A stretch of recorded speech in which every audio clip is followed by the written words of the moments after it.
Before dawn, a small fishing boat crept through foggy waters. The crew wasn't hauling nets or traps. Instead, a massive, rusted tank sat chained to the deck. One of the deckhands kept glancing over his shoulder. No one spoke. The captain, a wiry man with a gray beard, quietly checked his GPS. They weren't heading anywhere normal. This wasn't a fishing trip. "Coordinates match," the captain muttered. The crew slowed the boat and looked out at the still, dark water. It was too quiet. "You sure we're not getting arrested for this?" he asked. The captain gave a small shrug. "Only if we get caught."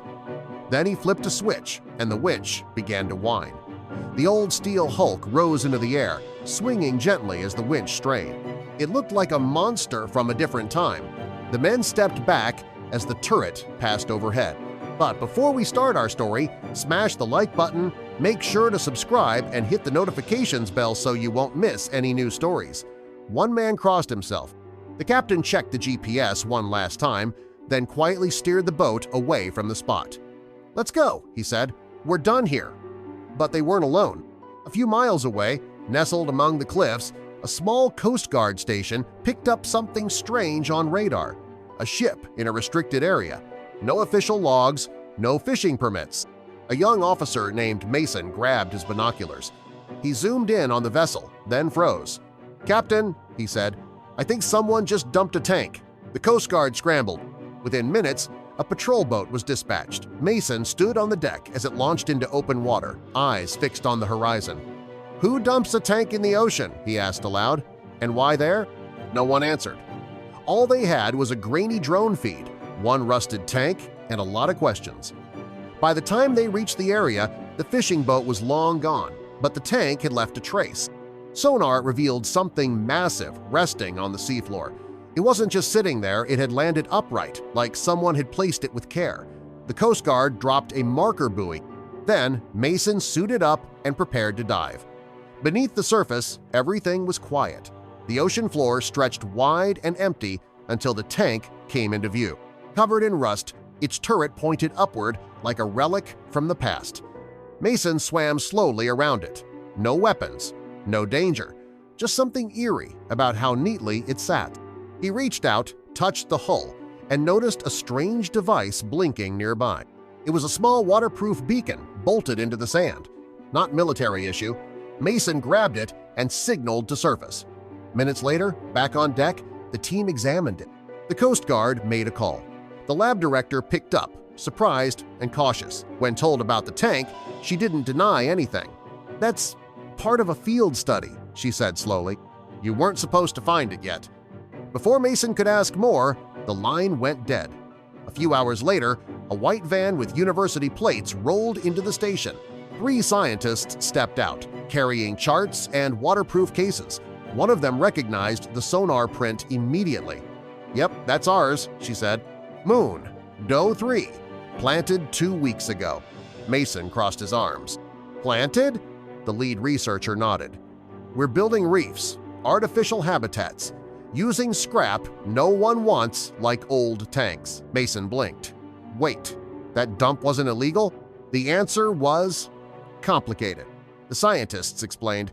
Most natural reefs had been dying off in this region. Coral bleaching, overfishing, pollution, nothing could hold. So they started experimenting with reef seeding, dropping stable structures to attract marine life. The tanks were cleaned, treated, and deployed in deep water zones. "Fish need homes," one said simply. "Turns out tanks are great for that." Still, there was a problem. The operation wasn't exactly approved, at least not officially. The team had filed for permits, but they got buried in paperwork. So they moved ahead quietly, with help from retired fishermen and old scrapyard connections. "Look," said one scientist, "we didn't do it to break the law. We did it to fix something that's already broken." Mason wanted to be mad, but the data didn't lie. Already, small schools of fish were gathering around the tank.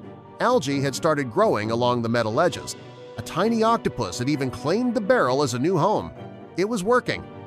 "This thing's been down less than a day," Mason muttered, "and it's already coming to life."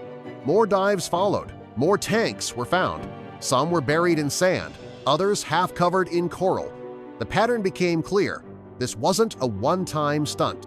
It was an entire network. Someone had been quietly building a chain of man-made reefs up and down the coast, all without drawing attention. But why the secrecy? Back at headquarters, Mason dug deeper. Names showed up. One in particular, Clay Norwell, retired fisherman, former marine salvage operator. No criminal record, but lots of strange purchases winches, chain, decommissioned military gear. They found him 2 days later at a boatyard, prepping a second tank for transport. When asked what he was doing, Clay didn't lie. "Helping the ocean," he said, "like my daughter wanted." It turned out Clay's daughter was the marine biologist who'd started the reef project. She'd passed away the year before, and Clay had promised to finish what she began. Clay's promise wasn't backed by funding or government support. Just an old boat, a few willing hands, and leftover steel no one wanted. He figured if he asked for permission, they'd bury him in forms. So, instead, he acted.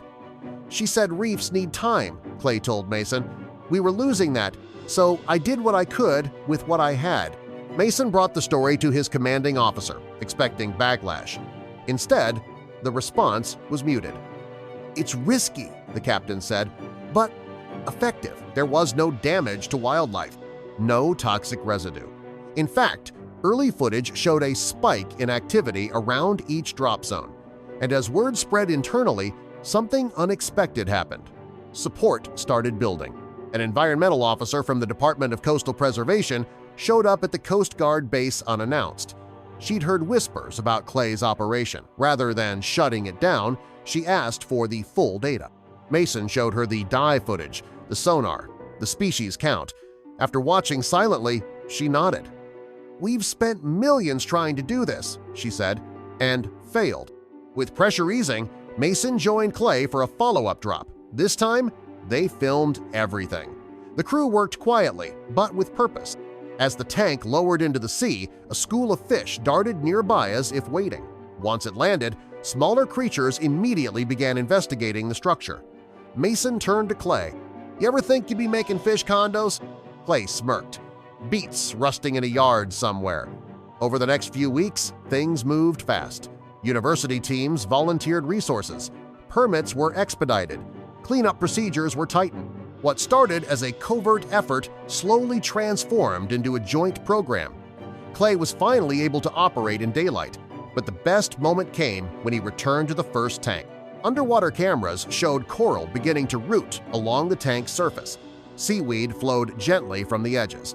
Shrimp had moved in, followed by a nesting ray. The tank wasn't just an object anymore, it was a living structure, a reef. Clay reached out and tapped the hull, like knocking on a door. "She would have liked this," he whispered into his mask. The media caught on. Headlines ranged from skeptical to celebratory, from war machines to fish homes, rust to reef, the man who planted tanks. Clay didn't care much for attention, but he liked seeing kids learning about reef building in school programs. If they grow up thinking tanks can save oceans, he said, maybe they won't need them for war. A ceremony was held on the pier where Clay first launched his mission. Scientists, Coast Guards, divers, and reporters gathered. Clay stood quietly at the back until Mason dragged him up front. A plaque was unveiled and bolted to the dock. "For the reefs reborn, for the lives below, and for those who dare to try anyway." Clay didn't say much in his speech, just a simple thanks. Then he turned to Mason and said, "You know there's more tanks waiting, right?" Mason smiled. "I figured." Within a week, new drop zones were approved, and more clean tanks were ready for deployment. What started with one rusty tank and a promise had grown into a coastal movement. One morning, Mason dove alone to visit the original drop site. The tank was barely recognizable. Coral coated the surface. Bright fish darted between crevices. The turret was no longer a weapon, it was a nursery. He hovered there for a while, watching life bloom around the steel. It didn't feel like a graveyard. It felt like the beginning of something. As he surfaced, sunlight hit the water just right. The waves shimmered gold. Mason climbed back onto the patrol boat and looked out at the sea. Dozens of coordinates dotted his map now, each one a home in progress.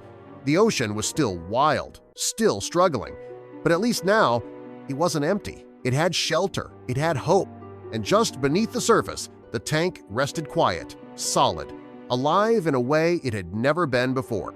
It wasn't forgotten, it wasn't lost, it had a purpose again, and that, in the end, made all the difference.